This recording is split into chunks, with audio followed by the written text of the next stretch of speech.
Love you आप लोग, ऐसा ही दढ़िया कोई आशीर्वाद प्यार दे दीजिए। भर भर के आज 3 दिन से ट्रेंड कर रहा है, 2 नंबर पे अब कहर है।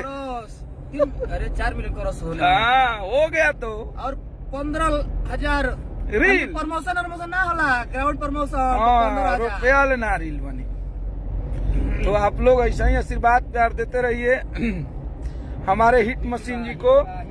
हिट मशीन जी को हिट गाने को आशीर्वाद प्यार दीजिए आप लोग कि धुरकुश कवर जाए।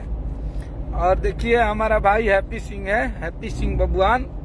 इधर हमारे संजय यादव जी हैं, इधर सतीश बबुआन है, उधर हमारे पंकज जी हैं, सोनू जी हैं। क्या बोल रहे हैं? क्या? हाँ, गाना 4 मिलियन पहुंचने वाला है। कि समरिया दरिया जनी बनाई बड़ी बढ़िया लागेला।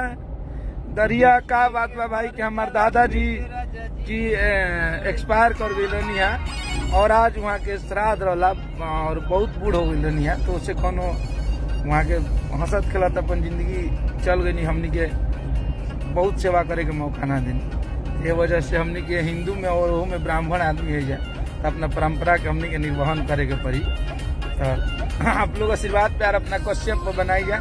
बहुत जल्दी जल्दी एक से एक बम फेंक जाए, ठंडवाइए देव जाओ की पारी, जाड़ा में गर्मी कबार देव जाए। मिठाई